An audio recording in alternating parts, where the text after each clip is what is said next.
Last lecture में हम लोगों ने ये अल्फा डिके देखा था ध्यान से, तो एक बार फिर से देख लो। इसमें हम लोग एक दो क्वेश्चन और करने वाले हैं।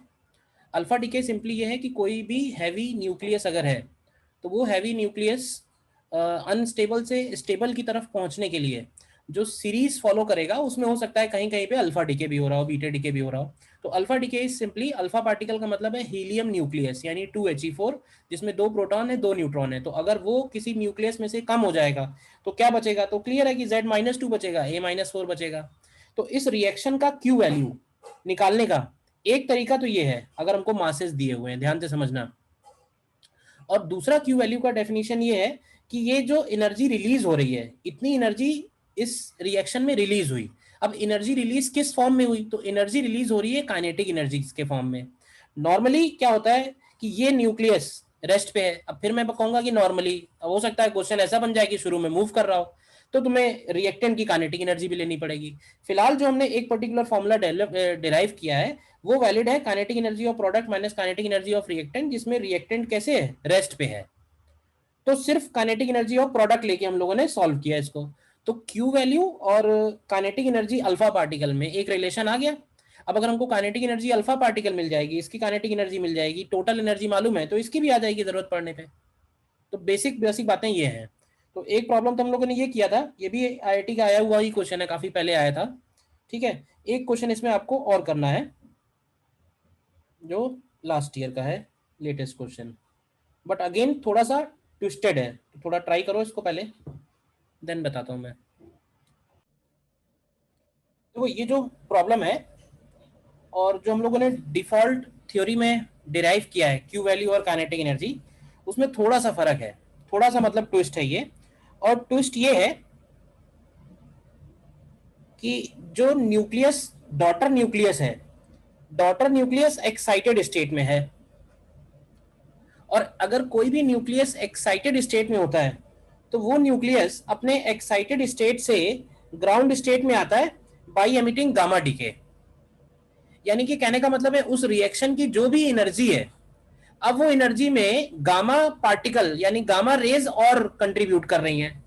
लेकिन ये है कि गामा रेज का जो डिके है वो बाद में हो रहा है। बाद में होने का मतलब है कि पहले अल्फा पार्टिकल निकलेगा, न्यूक्लियस बनेगा एक्साइटेड स्टेट में, और फिर वो एक्साइटेड स्टेट का न्यूक्लियस ग्राउंड स्टेट में आएगा। ठीक है, तो ग्राउंड स्टेट में आने वाली जो बात है वो सेकेंड स्टेप की है। तो सबसे पहले क्या करो, सबसे पहले तो रिएक्शन लिख लो। रिएक्शन क्या है? तो रिएक्शन है 88 Ra226, और इसमें से हमें अल्फा डीके करना है।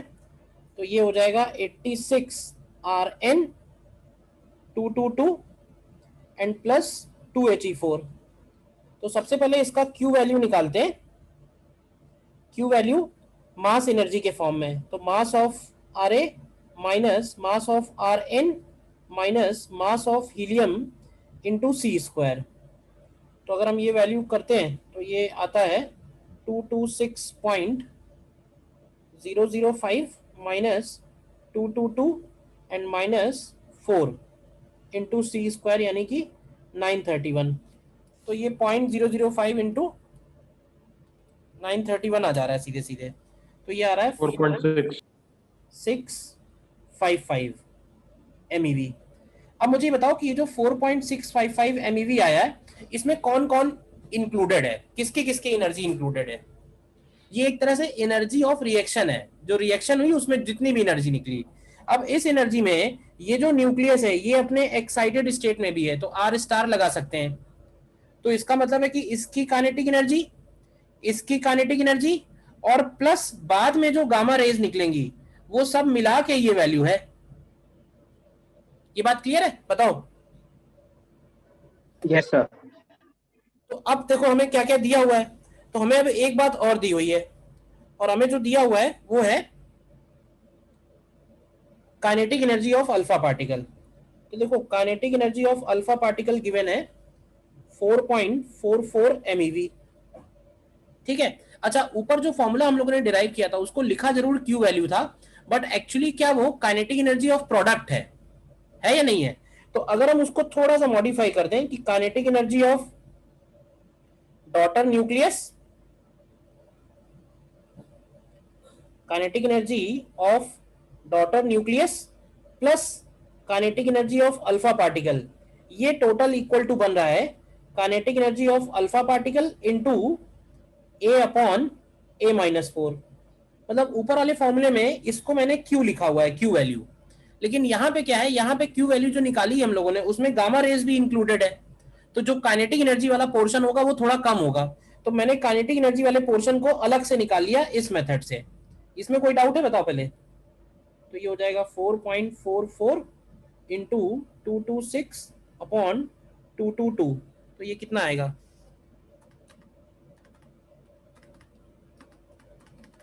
4.52 आ रहा है। क्या रहा है? 4.5। ठीक है, तो इसका मतलब गामा रेज की एनर्जी क्या हो जाएगी? एनर्जी ऑफ गामा रेज, तो जो टोटल एनर्जी एमिट हुई है उसमें से काइनेटिक एनर्जी हटा दो, तो ये आ जा रही है 0.135 MeV। तो आंसर हमको KeV में देना है, तो इसका आंसर 135 बनेगा। देखिए क्लियर है? थोड़ा सा ही बस ट्विस्ट है ये क्वेश्चन। इस वैल्यू को हम लोगों ने पहले क्यू वैल्यू बोल दिया था, क्योंकि क्यू वैल्यू में सिर्फ काइनेटिक एनर्जीज इन्वॉल्व थी। इस बार ये जो क्यू वैल्यू आई है इसमें काइनेटिक एनर्जी प्रोडक्ट्स की तो है ही है, इसके साथ साथ गामा रेज भी है, तो काइनेटिक एनर्जी ऑफ प्रोडक्ट्स हम लोग लिख सकते हैं। ये एक्सप्रेशन एक्चुअली निकाला था काइनेटिक एनर्जी ऑफ प्रोडक्ट्स का ही, निकाला उसी से था, अगर तुम्हें ध्यान हो उसके स्टेप्स, मोमेंटम कंजर्वेशन लगा के, एनर्जी लगा के, तो ये इन दोनों की काइनेटिक एनर्जी हो गई।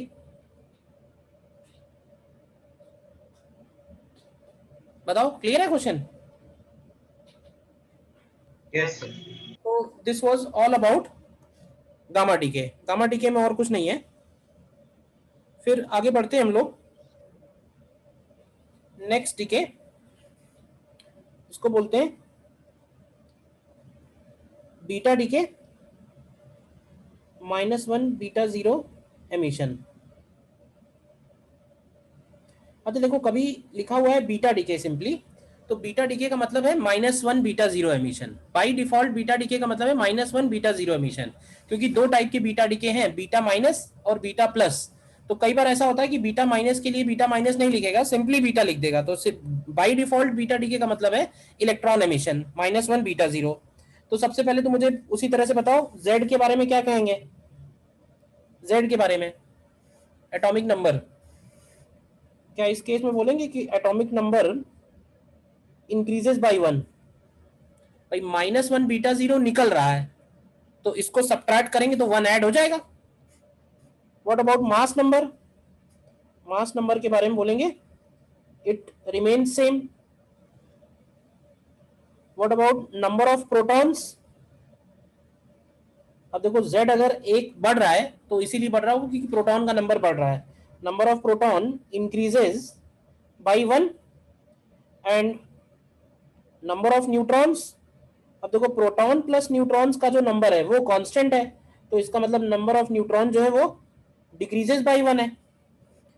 और अगर ऐसा है तो हम इजीली बता सकते हैं कि इस केस में n upon P ratio decreases होगा।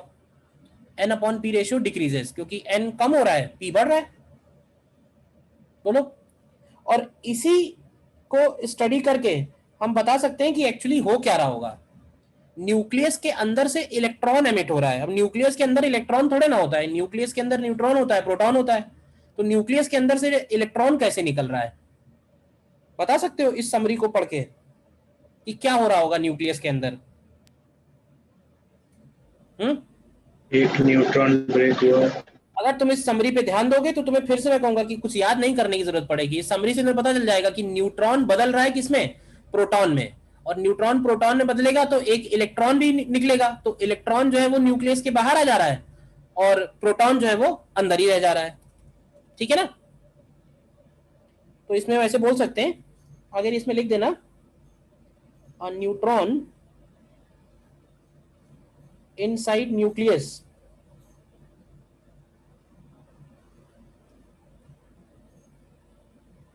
a neutron inside nucleus converts itself into a proton and an electron. The electron is emitted. The electron is emitted and proton remains there. तो जरा इसकी रिएक्शन बताओ क्या बनेगी। तो reaction बनेगी 0n1 convert हो रहा है 1p1 में और +-1 बीटा 0 में, ये रिएक्शन बनेगी इसकी। अब देखो इसमें भी क्या है ना, एक थोड़ा सा हिस्टोरिकली थोड़ी सी स्टोरी है। स्टोरी ये है कि जब अल्फा डिके स्टडी किया गया और अल्फा डिके को थ्योरेटिकली स्टडी किया गया, अल्फा डिके का प्रैक्टिकल किया गया कि अल्फा डिके हो रहा है, तो देखा ये गया कि जो हमने ऊपर फॉर्मूला निकाला था क्यू वैल्यू और अल्फा पार्टिकल के बीच में रिलेशन, तो देखा गया कि जब भी अल्फा पार्टिकल निकल रहा है, ठीक है, जैसे रेडियम से अल्फा पार्टिकल जो निकल रहा है वो हमेशा फिक्स काइनेटिक एनर्जी का निकल रहा है, अगर वो रेडियम न्यूक्लियस रेस्ट पे है। तो कहने का मतलब है कि जो अल्फा पार्टिकल है ये जो काइनेटिक एनर्जी है ये हमेशा फिक्स आ रही है। अगर फिक्स न्यूक्लियस से निकल रहा है, न्यूक्लियस रेस्ट पे है, तो काइनेटिक एनर्जी अल्फा पार्टिकल की हमेशा फिक्स निकल के आ रही है। तो ये बात क्लियर थी कि जो हम लोग थ्योरेटिकली डिराइव कर रहे हैं और जो प्रैक्टिकल देख रहे हैं सामने, दोनों बातें एग्जैक्टली मैच हो रही हैं। ये भी देखा गया कि जब अल्फा डिके होता है तो डॉटर न्यूक्लियस अगर इधर जा रहा है तो अल्फा पार्टिकल इधर जा रहा है। तो ये भी बात समझ में आती है कि ऐसा होना ही चाहिए, क्योंकि अदरवाइज मोमेंटम कंजर्व नहीं होगा। मोमेंटम कंजर्वेशन के हिसाब से अगर दो ही पार्टिकल निकल रहे हैं तो एक राइट में जाएगा एक लेफ्ट में जाएगा, तो इसमें कोई प्रॉब्लम नहीं थी, सब बातें मैच कर रही थी। लेकिन जब ये बीटा डिके देखा गया और इसका एक्सपेरिमेंट किया गया तो देखा ये गया कि अगर वो ओरिजिनल न्यूक्लियस रेस्ट पे है तो जो डॉटर न्यूक्लियस बन रहा है और जो बीटा पार्टिकल निकल रहा है, भाई सोचा तो ऐसे ही किया कि जैसे अल्फा डिके हो रहा है वैसे ही बीटा डिके है, तो अगर ये इधर जा रहा है तो इसको इधर जाना चाहिए राइट साइड में। लेकिन कई बार क्या देखा गया कि अगर डॉटर न्यूक्लियस लेफ्ट में जा रहा है और बीटा पार्टिकल भी लेफ्ट में ही जा रहा है, मतलब दोनों सेम डायरेक्शन में जा रहे हैं, या पता चला कि बीटा पार्टिकल लेफ्ट में नहीं जा रहा है तो डॉटर न्यूक्लियस अगर इधर जा रहा है तो बीटा पार्टिकल पता चला इधर जा रहा है। कहने का मतलब ये है कि वो मोमेंटम कंजर्वेशन सेटिस्फाई नहीं कर रहा था। ठीक, इसके बाद और देखा गया कि चलो ठीक है मोमेंटम कंजर्वेशन नहीं सेटिस्फाई कर रहा है, और देखते हैं, और ये देखा गया कि एक काम करो, इसकी काइनेटिक एनर्जी निकालो बीटा पार्टिकल की और इसकी काइनेटिक एनर्जी निकालो डॉटर न्यूक्लियस की। तो जब डॉटर न्यूक्लियस और बीटा पार्टिकल की काइनेटिक एनर्जी का सम किया गया तो देखा गया कि ये क्यू वैल्यू से मैच भी नहीं कर रहा है, उस रिएक्शन की जो क्यू वैल्यू थी उससे मैच ही नहीं कर रहा था। कहने का मतलब है कि जो अल्फा पार्टिकल की थ्योरी हम इस पे लगा रहे थे तो वो कुछ भी एप्लीकेबल नहीं हो रही थी, ना तो वो मोमेंटम कंजर्वेशन वैलिड आ रहा था और ना ही एनर्जी वाली इक्वेशन मैच हो रही थी। और ऐसा लगा सभी लोगों को कि कुछ मोमेंटम और कुछ एनर्जी मिसिंग है। ठीक है, लोगों ने कहना शुरू कर दिया there is some missing momentum and missing energy. तो एक अगेन एक फिजिसिस्ट कम साइंटिस्ट कह लो थे, नाम सुना होगा तुमने, पॉली, क्यों भाई सुना ही होगा केमिस्ट्री में। तो पॉली ने ये सजेस्ट किया, उसने बोला कि देखो हो क्या रहा है कि हम लोग सारा का सारा कंसंट्रेशन लगा रहे हैं इस बीटा पार्टिकल पे, जबकि इस रिएक्शन में बीटा पार्टिकल के साथ एक और पार्टिकल निकल रहा है, लेकिन वो पार्टिकल हम लोग देख तो पा नहीं रहे हैं। तो देख इसलिए नहीं पा रहे हैं क्योंकि अभी हमारे पास इस तरह के इंस्ट्रूमेंट्स अवेलेबल नहीं है जो हम इस तरह के पार्टिकल को जज कर पाए। ठीक है, तो उसने कहा कि एक काम करो, अभी फिलहाल एज्यूम कर लेते हैं कि भाई ये पार्टिकल है, बाद में जब फ्यूचर में पता चलेगा तो उसका नाम भी रख देंगे और प्रॉपर्टीज भी आ जाएंगी। तो बाद में पता चला कि हाँ इसके साथ में ये बीटा पार्टिकल अकेले नहीं निकलता है, इसके साथ में एक और पार्टिकल निकलता है जिसको हम लोग जानते हैं अब एंटी न्यूट्रिनो के नाम से। Now what is anti neutrino? Neutrino and anti neutrino, इनमें दोनों में फर्क सिर्फ एंगुलर मोमेंटम का है। जैसे इलेक्ट्रॉन का लिखते हो ना एस का वैल्यू +½ -½ तो वो स्पिन एंगुलर मोमेंटम दोनों का अपोजिट होता है, तो वैसे ही ये भी है, न्यूट्रिनो और एंटी न्यूट्रिनो दोनों का मोमेंटम अपोजिट है, इसीलिए न्यूट्रिनो और एंटी न्यूट्रिनो नाम है। हम लोगों के लेवल पे इतना काफी है जानना। बट है क्या ये? तो ये एक फोटोन लाइक पार्टिकल है। Photon like particle. अब फोटोन कैसा पार्टिकल है? फोटोन ऐसा पार्टिकल है जिसका रेस्ट मास 0 है, मतलब फोटोन लाइक बोल दिया, मतलब फोटोन की सारी प्रॉपर्टीज हैं। रेस्ट मास इसका 0 है, ठीक है। इलेक्ट्रिक एंड मैग्नेटिक फील्ड, क्या इसके ऊपर कोई भी इफेक्ट नहीं है? मतलब अगर हम इस पार्टिकल को इलेक्ट्रिक और मैग्नेटिक फील्ड से गुजारते हैं तो इसके ऊपर कोई इफेक्ट नहीं आता है। और इसी वजह से इस पार्टिकल को हम लोग जज नहीं कर पा रहे थे कि ये बीटा पार्टिकल के साथ निकल रहा है।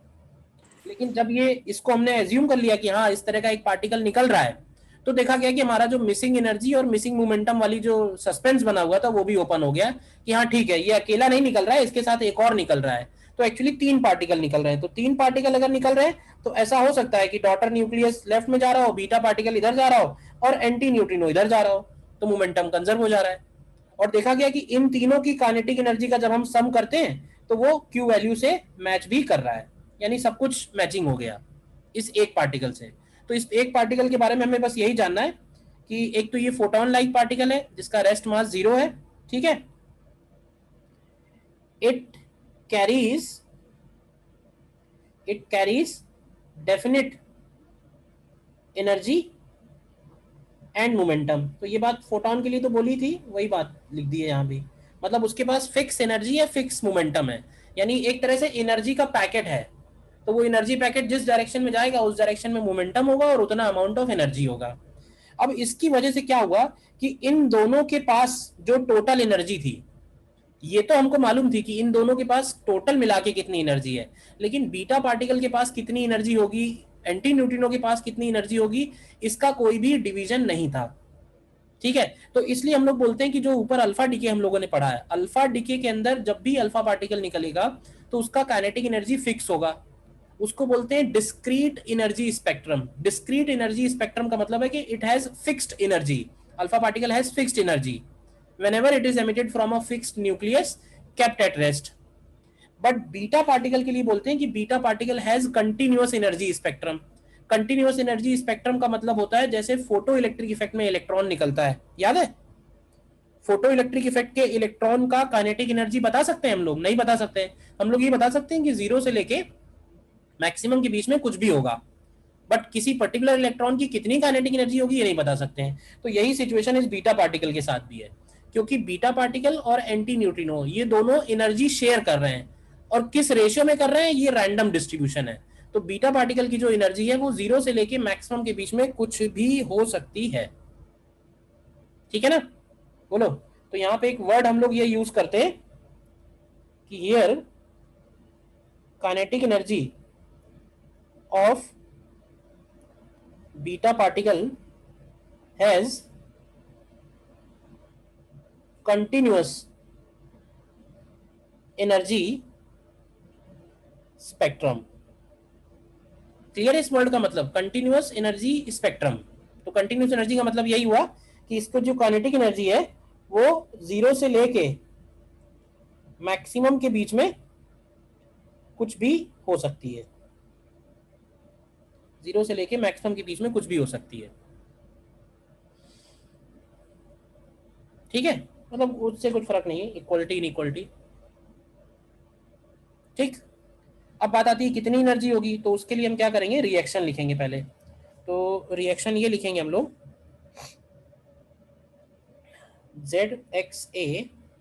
ZXA को कन्वर्ट करेंगे Z+1, ध्यान से देखना, YA and -1 beta 0 and anti neutrino. देखो तो ये दोनों जो पार्टिकल हैं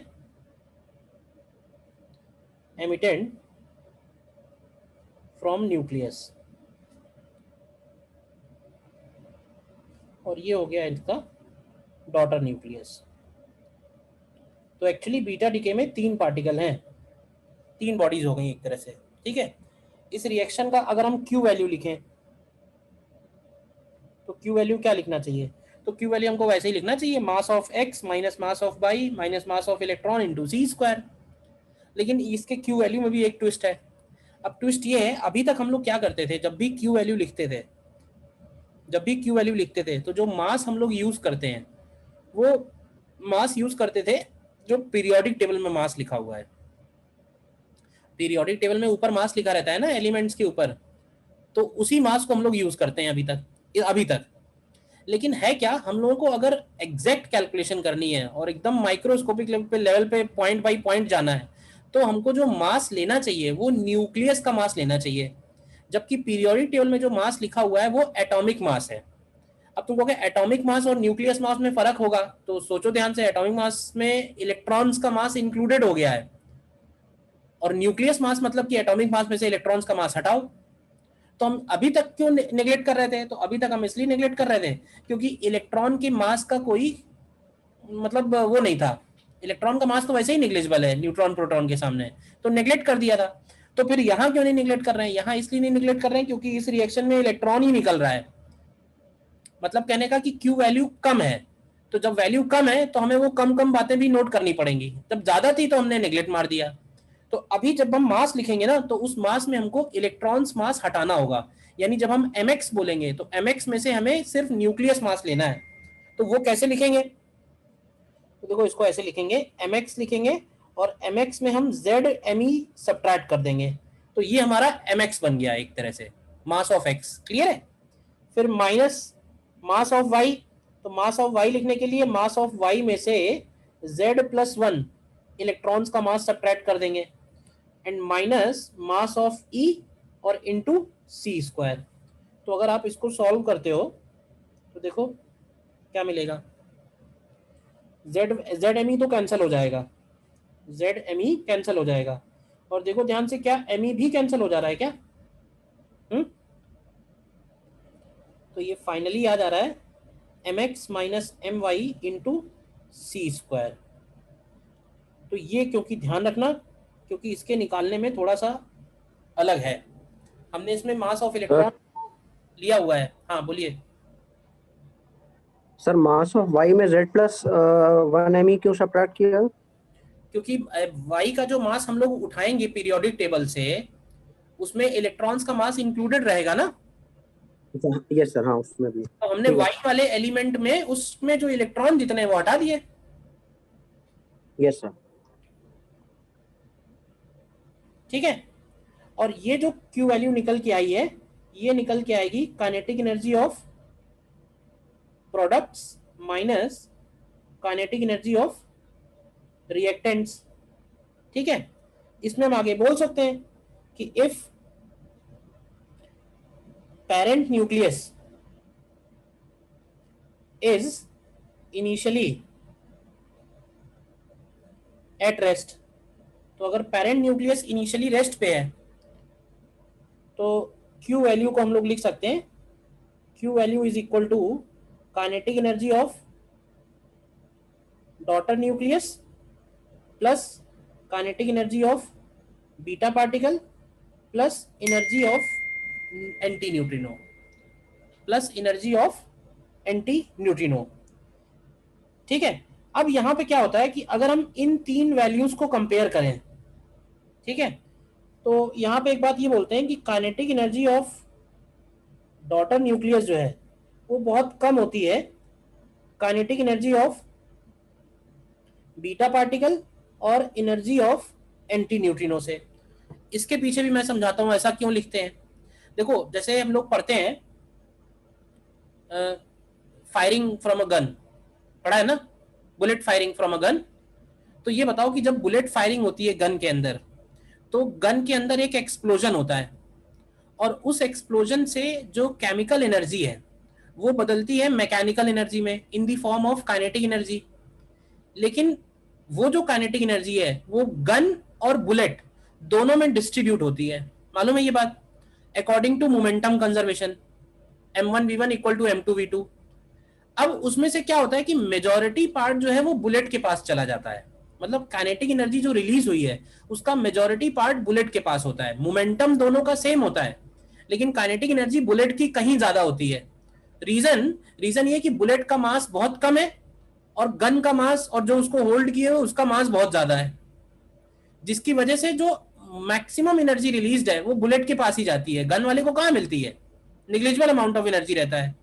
तो यही सेम सिचुएशन यहां भी है, क्योंकि जो बीटा पार्टिकल है वो न्यूक्लियस एक्स के सामने बहुत हल्का है, बीटा पार्टिकल मतलब एक इलेक्ट्रॉन न्यूक्लियस के सामने बहुत हल्का हो गया। तो जब वो न्यूक्लियस से एक बीटा पार्टिकल निकल रहा है ना, तो it is just like firing from a gun. Bullet का मास गन के सामने निग्लिजिबल है। तो सारी की सारी एनर्जी जो रिलीज होगी वो हमें एमिटेड पार्टिकल्स को ही मिलेगी, जिसकी वजह से डॉटर न्यूक्लियस की जो काइनेटिक एनर्जी होगी वो निग्लिजिबल होगी। तो ये कहना भी गलत नहीं होगा कि ये जो Q वैल्यू है it is almost equal to kinetic energy of beta particle plus energy of anti neutrino. ठीक है ना, ऑलमोस्ट, ध्यान रहेगा।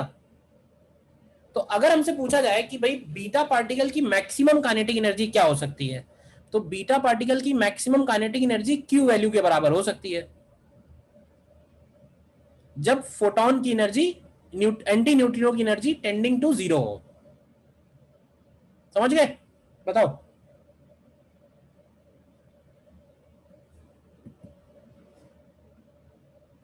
क्लियर है? बताइए।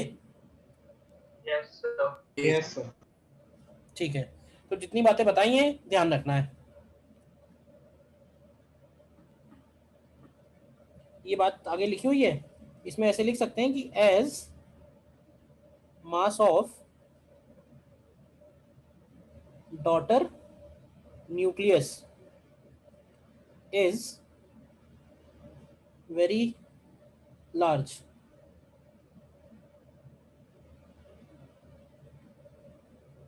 As compare to beta particle. तो ये हो गया बीटा डिके। अगला डिके है जिसको हम लोग बोलते हैं पॉजिट्रॉन एमिशन। तो इसको पॉजिट्रॉन एमिशन भी बोलते हैं और इसको बीटा प्लस डिके भी बोलते हैं, और beta plus decay. What is positron? Positron is anti particle of electron. मतलब पॉजिट्रॉन का जो मास है वो इलेक्ट्रॉन के मास के बराबर है, और पॉजिट्रॉन पे जो चार्ज है वो प्लस ई का है।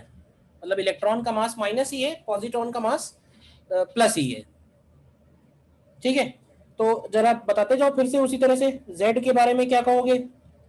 A के बारे में क्या कहोगे? नंबर ऑफ प्रोटॉन्स के बारे में क्या कहोगे?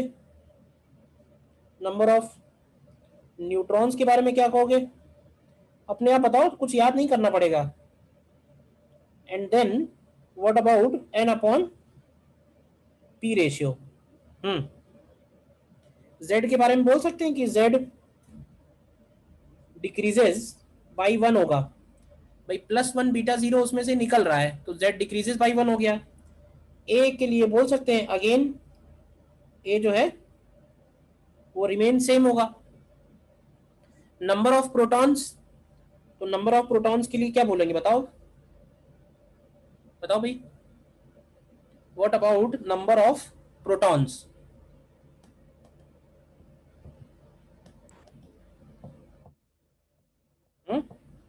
Z डिक्रीज हो रहा है ना, तो Z डिक्रीज हो रहा है मतलब प्रोटॉन का नंबर डिक्रीज हो रहा है। Number of proton decreases by 1। Number of neutrons, अब क्योंकि A नो चेंज है तो ये इंक्रीजेस बाई 1 हो जाएगा, तो N upon P ratio increases. ध्यान रखना अल्फा डिके में भी N upon P ratio increase हो रहा था, और पॉजिट्रॉन एमिशन में भी N upon P ratio increase हो रहा है।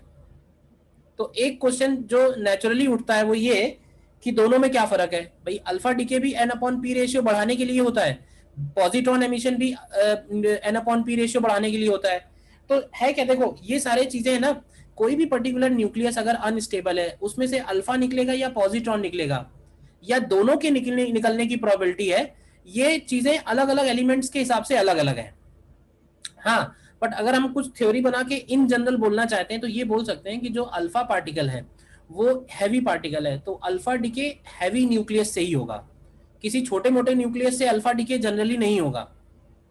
ठीक है, बट पॉजिट्रॉन जो है वो एक छोटा पार्टिकल है तो वो छोटे न्यूक्लियस से भी निकल सकता है। तो इन जनरल ऐसे बोल सकते हैं, generally alpha decay happens for nuclei having a greater than 200, मतलब उनका मास नंबर 200 से ऊपर होगा तब उसमें से 4 कम होता है, बट जबकि पॉजिट्रॉन एमिशन हल्के से भी पॉसिबल है। ठीक है, अगेन फिर से क्वेश्चन यही उठेगा कि पॉजिट्रॉन तो न्यूक्लियस में होता नहीं है, तो क्या हो रहा होगा न्यूक्लियस के अंदर?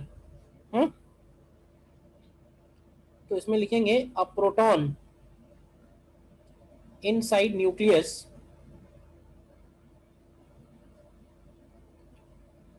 converts itself into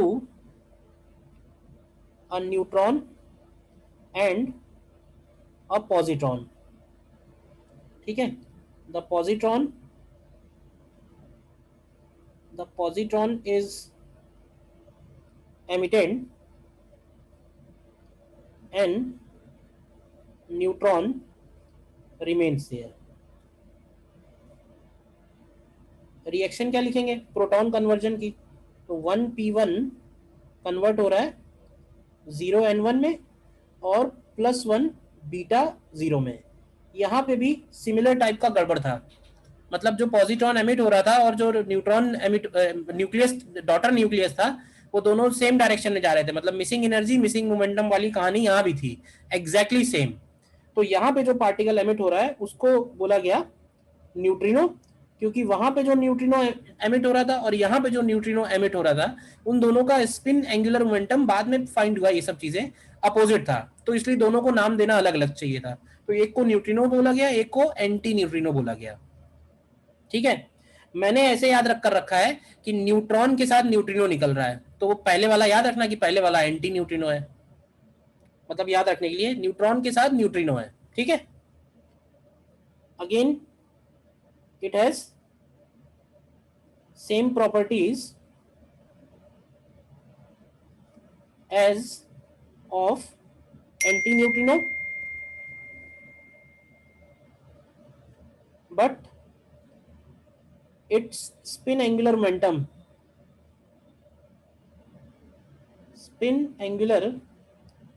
momentum is opposite.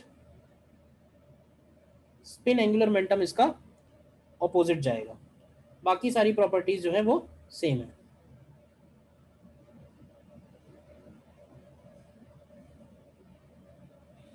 ठीक है,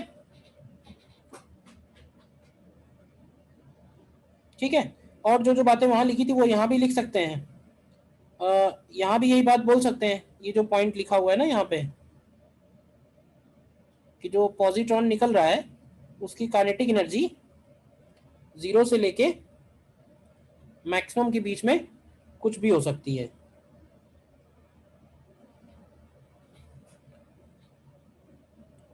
kinetic energy of +1 beta 0 particle has continuous energy.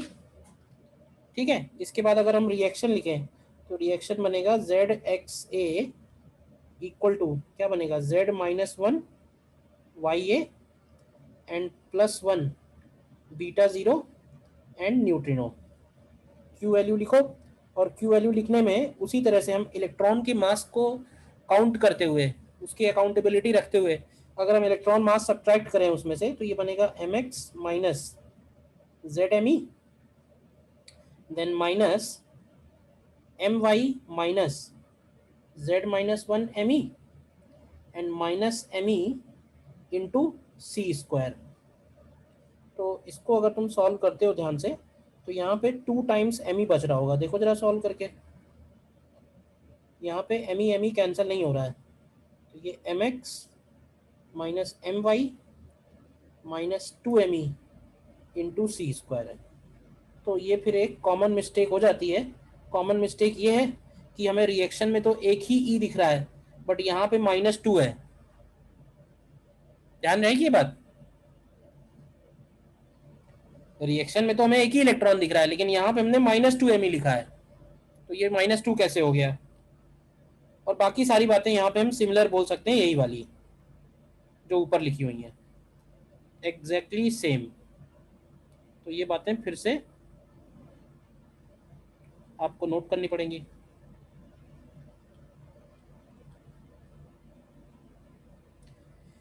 If parent nucleus is at rest, तो ये यहाँ से न्यूट्रिनो बना, तो बस ये है एंटी न्यूट्रिनो की जगह न्यूट्रिनो हो जाएगा।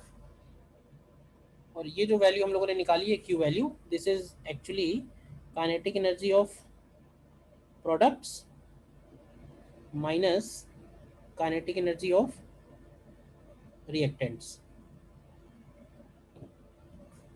देखो नोट करो, किसी में कोई डाउट है तो बताइए।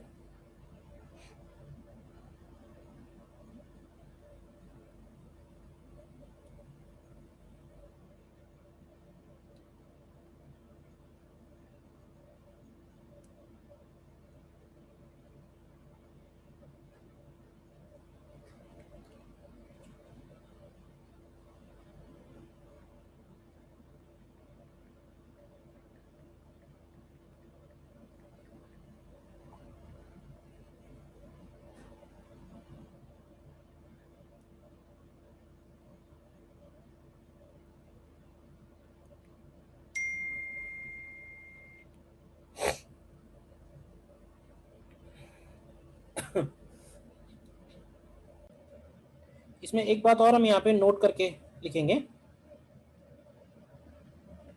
और positron is an unstable particle as soon as it is emitted. It combines with an electron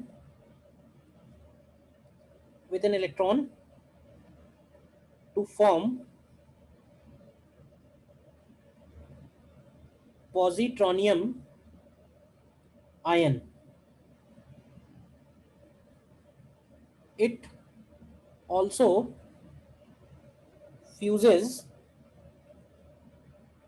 to form photons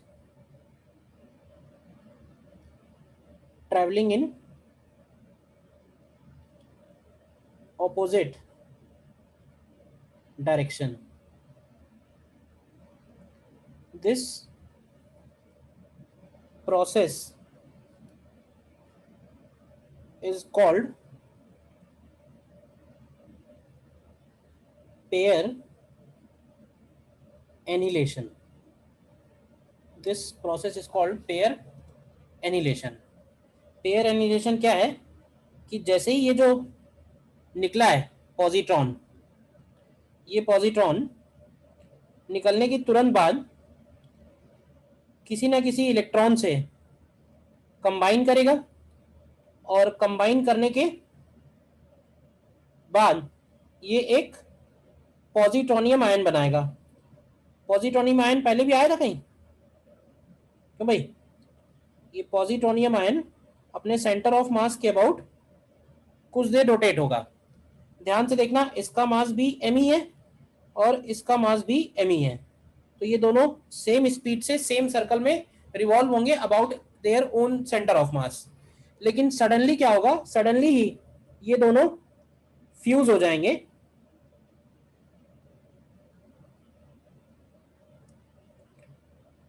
ठीक है, और फ्यूज होके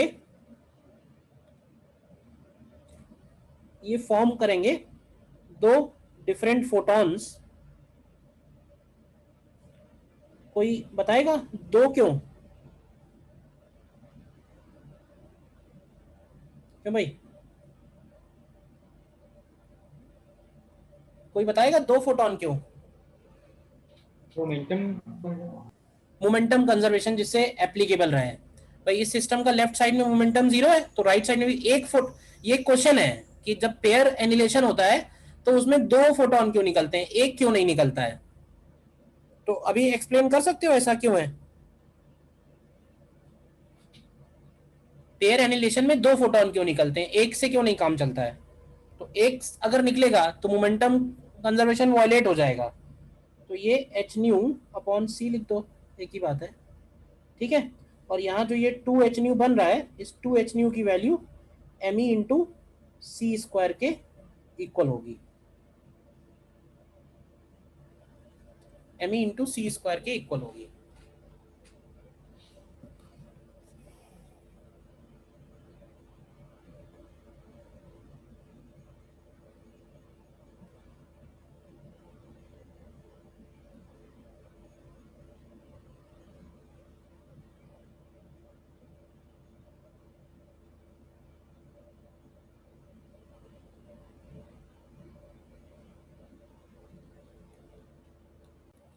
ठीक है।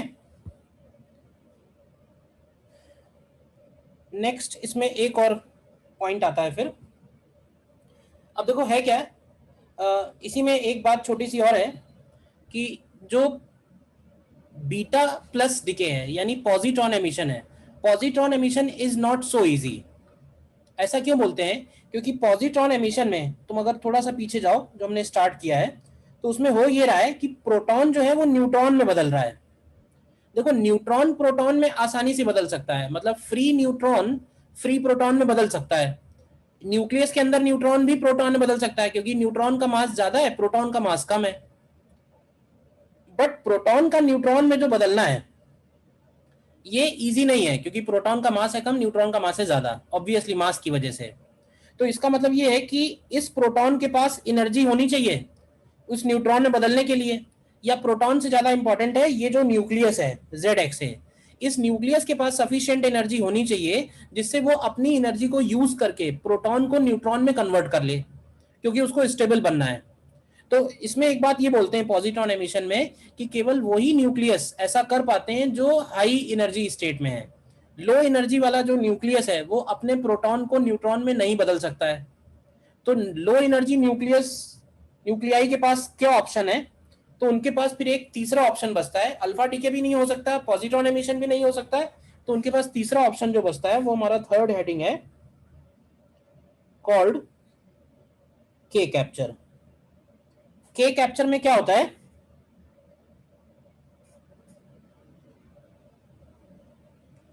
के कैप्चर में इलेक्ट्रॉन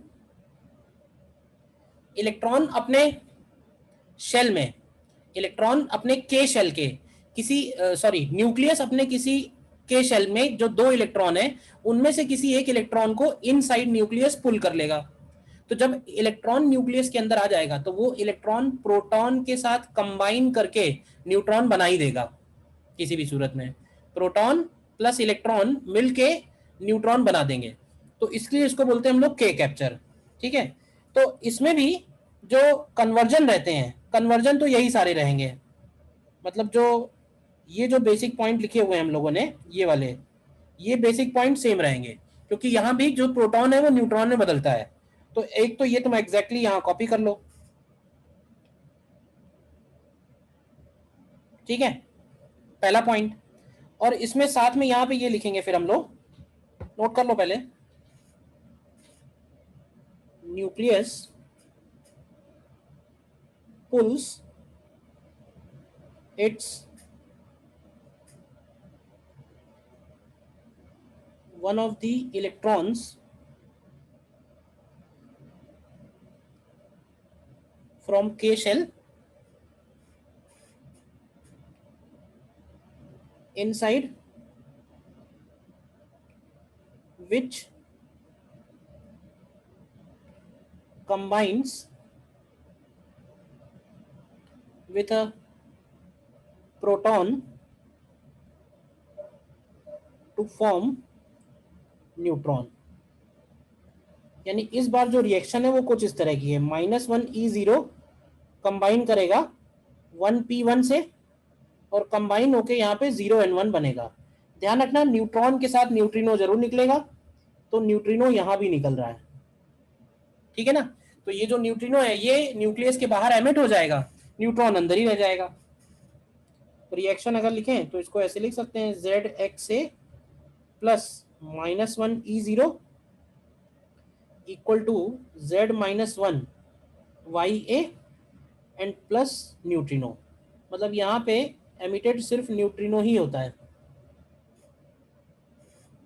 क्यू वैल्यू क्या लिखेंगे इसकी, लिखो उसी तरह से, क्यू वैल्यू बन जाएगा mass of x minus z m e, ये एक्स का न्यूक्लियस का मास हो गया, इसमें हम एम ई ऐड कर देंगे और माइनस करेंगे mass of y minus Z-1 m e और इनटू सी स्क्वायर। देखो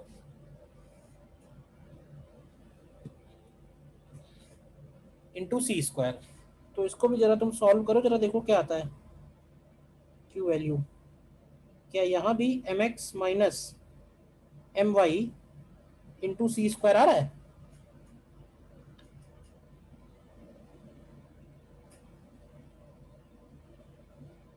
देखो, यहाँ तक देखो, कोई डाउट है बताओ? ठीक है।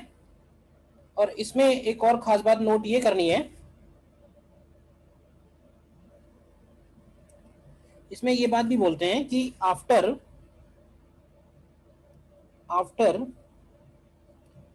के कैप्चर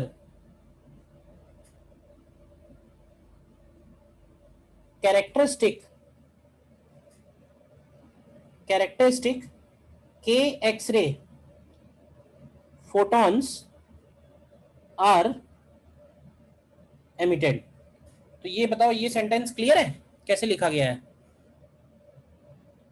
कैरेक्टरिस्टिक के एक्स-रे photons आर एमिटेड कैसे लिखा गया है? क्योंकि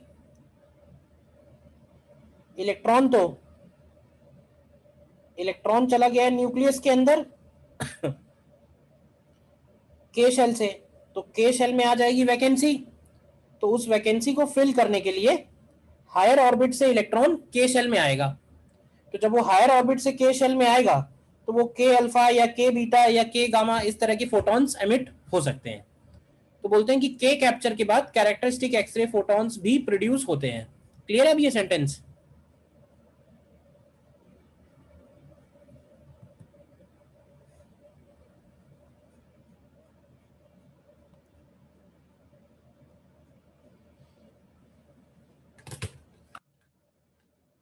ठीक है। तो इसमें देखो क्वेश्चन, एक पैराग्राफ आया हुआ है आईआईटी में, वो अच्छा क्वेश्चन है, वो देखो।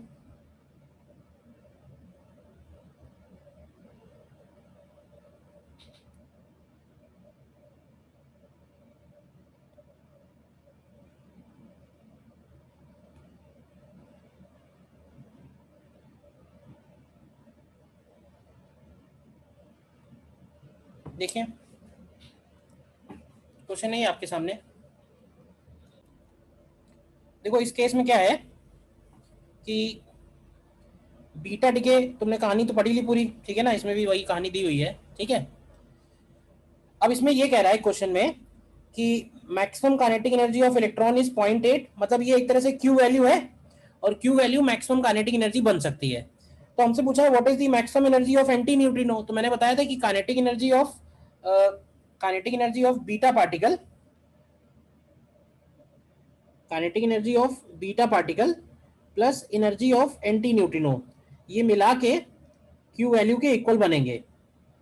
And Q value is given as 0.8 into 10⁻6 electron volt. बोलो, तो अगर हम बोल सकते हैं कि अगर if kinetic energy of beta particle is minimum कितनी हो सकती है? मिनिमम हो सकती है 0, तो energy of anti neutrino approximately यही हो जाएगी 0.8 इंटू 10⁻6 इलेक्ट्रॉन वोल्ट। तो ये तो हो जाएगा 44 का आंसर। और 45 में क्या बोलेंगे? 45 में कह रहा है कि if antineutrino had a mass, अब उसका मास दे रखा है, रेस्ट मास अब मेंशन कर रखा है, तो है इसका मतलब 3 इलेक्ट्रॉन वोल्ट। तो what should be range of kinetic energy? तो ये बताओ maximum kinetic energy beta particle की क्या बनेगी? तो maximum kinetic energy beta particle की बनेगी 0.8 इंटू 10⁻6 में, इसमें से ये 3 इलेक्ट्रॉन वोल्ट सब्ट्रैक्ट करना होगा। और मिनिमम कितनी बनेगी? तो मिनिमम बनेगी 0। तो देख लो इन दोनों बातों से कौन सा एक्सप्रेशन सही आएगा। Kinetic energy minimum beta particle की 0 हो सकती है, मैक्सिमम कितनी होगी? मैक्सिमम को 3 कम कर दो, क्योंकि 3 तो उसके पास डेफिनेटली है।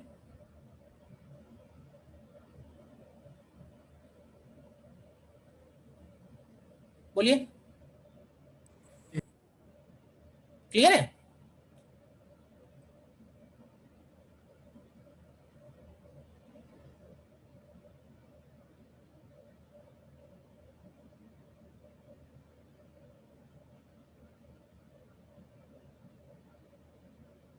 ठीक है, तो इसमें ये हो गया डीके वाला पार्ट। तो आज वाले लेक्चर में इतना ही रखते हैं, ठीक है। अब इसमें सिर्फ रेडियो एक्टिविटी बचा हुआ है, जो तुमने पढ़ रखा होगा, न्यूक्लियस, हाफ लाइफ और वो सब, उनसे उसके क्वेश्चंस थोड़े इंपॉर्टेंट हैं, तो मेनली हम लोगों को क्वेश्चन करना होगा। थ्योरी में तो ऑलमोस्ट बातें तुमको पता है।